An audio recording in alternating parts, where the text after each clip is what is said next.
SGC here, and today's movie review is Moonrise Kingdom, a 2012 American film directed by Wes Anderson, also written by Anderson and Roman Coppola, and it's basically a eccentric pubescent love story. It features newcomer Gerard Gilman and Hayward as the main roles, and you have sprinkled throughout the entire film a lot of big names, such as Bruce Willis, Edward Norton, Bill Murray, Francis Dumont, Tilda Swinton, Jason Schwartzman, and Bob Balaban.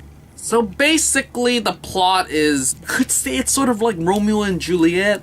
It's about a 12-year-old orphan named Sam Shashkusky who's attending a khaki scout summer camp.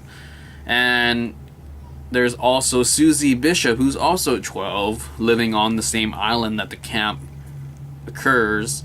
And they meet up, and they're both introverted, intelligent, and mature for their age, and they're pen pals. And then they have fallen head over heels for each other over the course of their correspondence. And then they meet up, and they run away, and Sam packs everything, camping equipment, and then Susie brings her own stuff, and they just hike and camp and fish together in the wilderness. And that's pretty much the entire movie. And then all you got from different sides, you got the scoutmaster, Edward Norton, and you got like the cops, Bruce Willis, and you got the parents, Bill Murray, just trying to find these two, and that's pretty much it, the entire story. Totally watch it if you have not, and I don't want to tell you any more about the story. So what I like about this film, first off, Wes Anderson. This is the first film that I've seen of his. Sadly, I really need to go back and watch all his films, really. And I have to say that every shot is just full of something. Like the way that he uses his angles and his shots, it's always interesting for me. There's never a dull moment. There was never a dull moment in this entire movie. Sure, that maybe the pacing was kind of slow, or that this scene was kind of like, what's happening? But the way that it was shot was just amazing, and I loved it, and I cannot wait for Grand Budapest Hotel, because that's gonna be nuts. And so yeah, that's the biggest thing about this film, is that the way it was shot is just amazing and beautiful, and just clap, clap, clap amazing.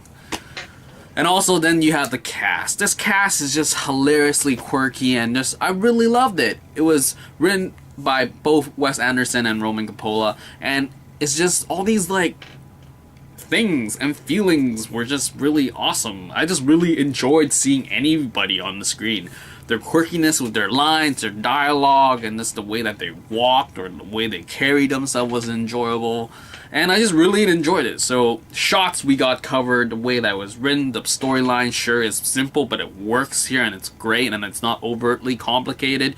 And you got the casting that was just amazing, and it was just awesome. So, going to what I not like, nothing. I did not like anything in this movie. Sure, the pacing, maybe the pacing was kind of like build up to this point where they left with each other, but everybody else that made it special. So maybe the storyline was kind of a tad bit boring in the beginning as they set things up, but just the quirkiness of everybody, just their lines, their dialogue was just, it was amazing. I enjoyed this, I will watch it again, and I totally wished that I caught it in the theaters. So buy the DVD, Blu-ray, whatever, find it somewhere, watch it, and enjoy Wes Anderson and this lovely, awesome cast for sure. And there's nothing else I can say, but just watch it. This is recommended greatly, greatly, greatly, greatly. And yeah, that's pretty much it for this movie review of Moonrise Kingdom. See you.